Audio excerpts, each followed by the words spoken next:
Para entender este tipo de movimiento, primero debemos tener claro qué es una parábola.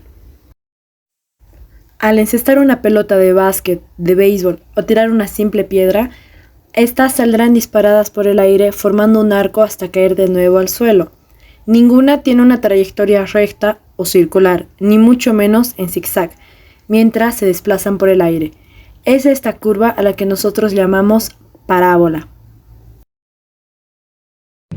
Características de una parábola. Sobre el eje focal se ubica un punto fijo llamado foco, que es el punto de referencia más importante. Cualquier punto que ubiques en alguna parte de la parábola, por ejemplo, en el lado derecho, encontrará un punto igual en el lado izquierdo. Lo ideal es que ambos puntos se encuentren a la misma distancia del foco. Ahora que ya sabes qué es una parábola y cómo puedes identificarla, pasemos a la definición del movimiento parabólico, que en pocas palabras es aquel en el que un objeto se desplaza mientras su trayectoria forma una parábola en el aire. Por ejemplo, una pelota de fútbol que es pateada en un tiro libre, una flecha que sale disparada en el tiro al arco, el agua que sale de las mangueras de los bomberos. Este movimiento también es conocido como movimiento de proyectiles. Descubierto en 1638 por el italiano Galileo Galilei, el movimiento parabólico puede ser analizado como la composición de dos movimientos rectilíneos, un movimiento rectilíneo uniforme horizontal y un movimiento rectilíneo uniforme acelerado vertical. En realidad, cuando se habla de cuerpos que se mueven en un campo gravitatorio central, como el de la Tierra, el movimiento es elíptico. En la superficie de la Tierra, ese movimiento es tan parecido a una parábola que perfectamente podemos calcular su trayectoria usando la ecuación matemática de una parábola. El tiro parabólico tiene las siguientes características. Conociendo la velocidad de salida inicial, el ángulo de inclinación inicial y la diferencia de alturas entre salida y llegada, se conocerá toda la trayectoria. Los ángulos de salida y llegada son iguales. La mayor distancia cubierta o alcance se logra con ángulos de salida de 45 grados. Para lograr la mayor distancia fijada, el factor más importante es la velocidad. Se puede analizar el movimiento en vertical independientemente del horizontal, y la componente horizontal se mantiene constante.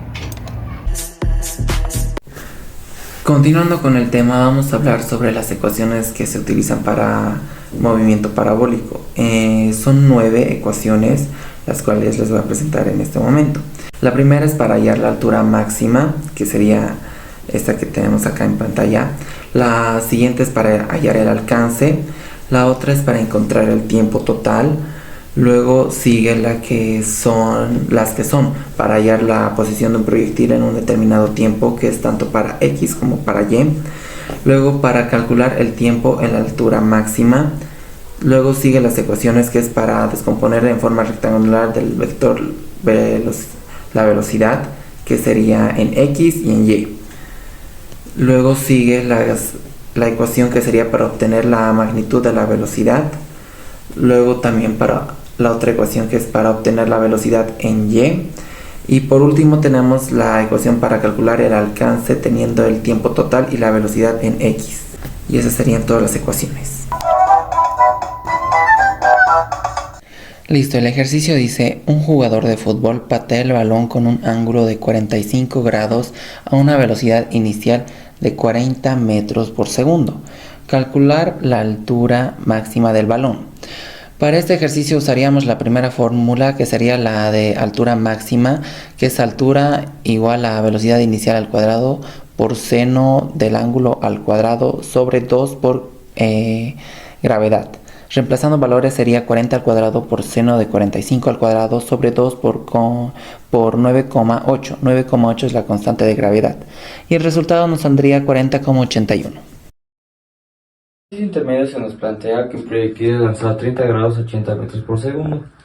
Se nos pide hallar la posición en el eje X y en el eje Y a los 6 segundos transcurridos. Para poder hallar estas dos se utilizan la fórmula de la velocidad inicial por el coseno del ángulo y la velocidad inicial por el seno del ángulo, que la del coseno nos daría 69.28 y la del seno nos daría igual 40.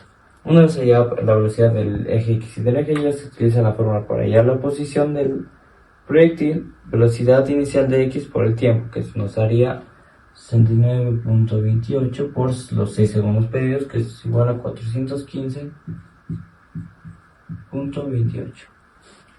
Y para hallar la posición del eje Y se utiliza la velocidad inicial de Y por tiempo menos un medio de la gravedad por tiempo al cuadrado. Se utiliza la de 40. Todo esto multiplicado nos daría 63.6. Y estas serían las posiciones en el eje Y y en el eje X. Así. También se nos pide hallar el tiempo que tarda en la altura máxima, que la fórmula se utiliza la velocidad inicial de Y entre G, que eso es entre la gravedad, que sería 40 entre 90.08, que esto nos da igual a 4.08 segundos. El ejercicio difícil nos plantea que un proyectil lanzado a 35 grados a 110 metros por segundo. Nos pide hallar el tiempo total en que vuelve a caer en reposo el proyectil, las posiciones en los ejes de coordenadas a los 6 segundos, la distancia total recorrida por el proyectil y la altura máxima llegada por el proyectil. Para las posiciones en 6 segundos se utilizan el coseno para el eje X y el coseno para el eje Y, siendo 90,11 para X y 63.09 para el eje Y.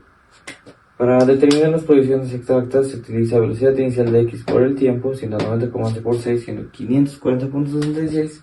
Para el eje Y se utiliza la velocidad inicial por tiempo menos la mitad de la gravedad por el tiempo al cuadrado, siendo 202.14. Para hallar el tiempo total se utiliza el doble de la velocidad inicial de Y entre la gravedad, siendo 12.88, siendo el tiempo total de todo el proyectil. Para hallar la distancia total se utiliza la velocidad inicial en X por el tiempo total ya hallado, siendo 1660.21 metros. Y para hallar la altura máxima se utiliza la velocidad inicial por el seno del ángulo al cuadrado, todo entre el doble de la gravedad, siendo 203.1 metros.